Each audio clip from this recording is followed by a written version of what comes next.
Today, I'm going to be showing you exactly how to find jobs as a freelancer video editor in 2022. Let's drink up to that.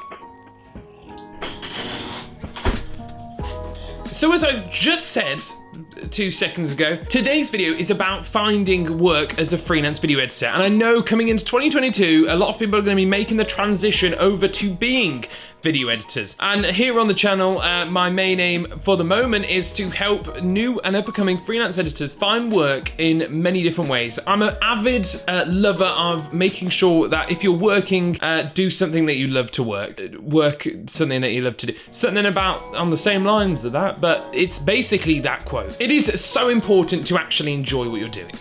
It really is. And in today's society, there is no reason for you not to be working, currently working, or planning on working on doing something that you truly enjoy. All you got to do is find the monetary way of making that work. So whether you're a writer, an artist, or anything like that, there are multiple ways of actually doing something that you enjoy. I'm only saying that because it is something that I've managed to do coming out of university and working as a freelance video editor for so many years now. It is an important part of my lifestyle, and I would love to share the ways on which I can help you make that happen too. So first of all, if you're new to this channel and you're new to this video, you know that I'm not going to be sharing my numbers. I think telling people exactly how much you've made defeats the object of trying to help you get work. That's not the point. You won't be making lots of money. If you're in it just to make thousands and thousands and thousands of pounds a month, you're probably not going to do that for a very, very, very long time. So it's completely pointless. You might as well go work a normal job like everybody else and kind of, you know, make your way up that way. You need to let this money hole aspect of earning lots of money out of your head straight away, because it's unrealistic and I think it's I just don't agree with it. The people who know me know that I'm not shy about how much I earn. I just think when teaching it, it's a load of bollocks and it's not a good look to have. And I know that would get me many, many, many more views on how to make X amount a month, but in the actual terms, it's very unrealistic, and that's just clickbait to make people who, like me, want to make more money, even though it's not a realistic way. I can tell you exactly how to do that without making you feel bad about how much you're currently earning. And that's another reason. But whatever, let's go straight into it. Okay, so this is coming from a British person's mind, and that means some of these things might be the same, but just a tad bit different. You might be able to work it out yourself on how to translate some of these things over to, say, if you're from India or the United States or anywhere else on the globe. Where do we find work? So the first tip I've got for you is finding work isn't easy. I don't want you to go out there thinking you're gonna get a job just like you walk into a local shop and grab a job. It's very different. It's competitive. Think of a competitive game or a competitive sport, it's exactly the same. And the first thing you've got to go out there and do is make sure you look the part. I have a lot of questions about this, about how you perceive yourself online, and I can do a whole nother video about that, about your kind of social image and keeping up a social image, and basically faking it till you make it. That's the saying, really. But basically, what you need to do is secure yourself a social image. Make sure you've got a lovely picture of yourself and your profile is all up and ready to go. You need to look like a professional person and act like a professional person, because the professionals will then think you're a professional person. Yeah, there's a lot of P's and professionals, people, person. So now your profiles are ready. You have a kind of baseline picture that you're going to use. You've got a cover letter / paragraph that you can use for all your profiles. And then now it's time to get up and out there. And the first thing you're going to do is you're going to look on a website called Upwork.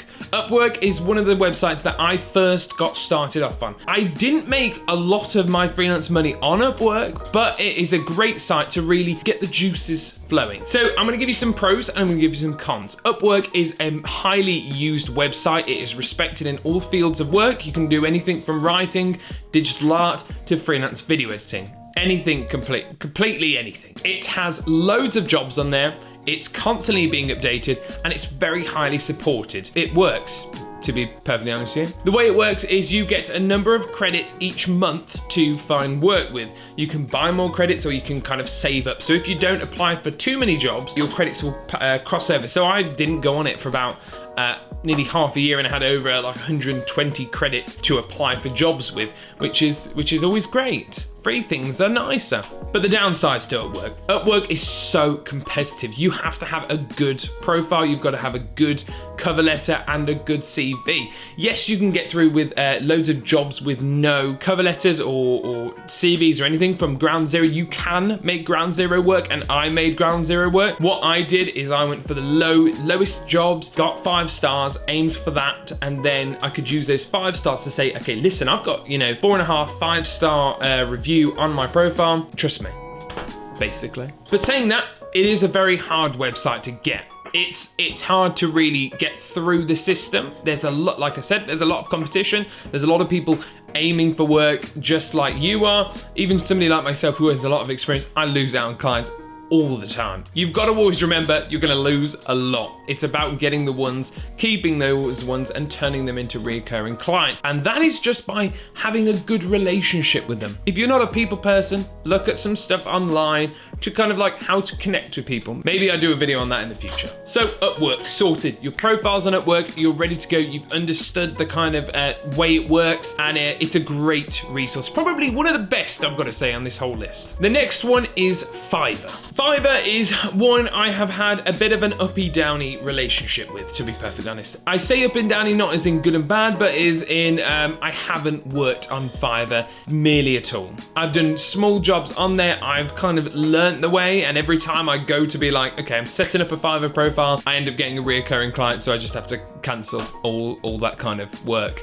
I'm fully booked up. So it's one of those things. But to be honest with you, doing the research that I've done, it is a great thing to have. And the competition on there, if you're good enough, can be absolutely fantastic. It's a website that everybody always goes to try and find video editors and designers and all that kind of stuff. All you need to do is have a really good profile. Going through some of the profiles on there, I could critique and destroy as they are, because there's some really lackluster profiles who are getting so many clients. I think it's a mix of having a good profile, having a good picture, and really selling yourself clearly. On this website as well, you will also need like little bits and bobs like pictures, videos, and anything you can get your hands on to kind of make somebody believe you can do what you're good at. Yeah. Pros and cons to Fiverr is that it is a very highly accessible platform. It has a huge community and avid people always constantly looking for work and constantly looking for things being done on that website. The downsides are that it is once again highly competitive, and it's easy to get lost in the lists of that website. Oh God, this stool that I'm on is so creaky. Hello. So the next site that I'm going to be banging on about now is Indeed. Yes, a normal job listing site. I've got to be totally honest, in the UK, Indeed's a big website. I'm not sure about other countries, but the best thing you can do is Google Indeed version in your country. But in the UK, Indeed is a fantastic site to help try and find work. And to be honest, if you're from another country, you could probably do the same. A lot of the work on there is remote. All you need to do is type in freelance video editing jobs, and jobs will come out there freelancing. A lot of websites use the site, a lot of YouTubers even use the site, some channels use the site, like places like Screen Rant and What Culture use the site. If you look on there right now and you're from the UK, What Culture have currently got a listing on there, so go and have a look. There is so many places to really find work on here. It's a good place to always start. I personally have got quite a few jobs through Indeed. In fact, it's probably one of the best freelancing places I got my freelance work from at the start of my career. So I definitely wouldn't miss out on Indeed. I think it's got loads of listings. It's not aimed just towards freelancers, but people just list jobs on there all the time. What Indeed does do better is the fact that it aims for companies. So if you are looking for constant video editing work, and rather than freelance video editing, you want a full-time job or reoccurring clients, Indeed is the best place to go. I promise you that. That is a promise. The next one that we're going to be looking at is Twitter. Yeah. If you have been on my Twitter, you know that my Twitter is crap. As it is a good place to try and find work. If you're following some of your favorite YouTubers, content creators, and even companies, people often put job listings on there to, you know, find their fans and followers and people who already know their business jobs. So it's a good place. The downside, the pro is that it is often used. You've just got to sift through the crap. The downside is there's it's 10 tons of crap in there, and it's hard to find your way through it, and you're gonna have to sit through a lot of boring statuses about how Timothy went to the park on Saturday and ate parley. I don't know. The next one is Facebook. Very similar to Twitter, it has a lot of crap in it, but there are groups harkened for making job groups and stuff. Just like Twitter, Facebook is a hard one. It has loads of groups, lots of crap, but also good opportunities in there. Often the jobs are involved in groups and Facebook groups and stuff like that, where people come together and want to share their jobs, listings, talent. It is a good place to be. I know Facebook in our youngun's mind is a bit of a cringe place to be, but it does offer loads of opportunities. There are loads of groups out there where you can connect with other freelancers like-minded and really talk to people and get other people's insights on actually freelancing.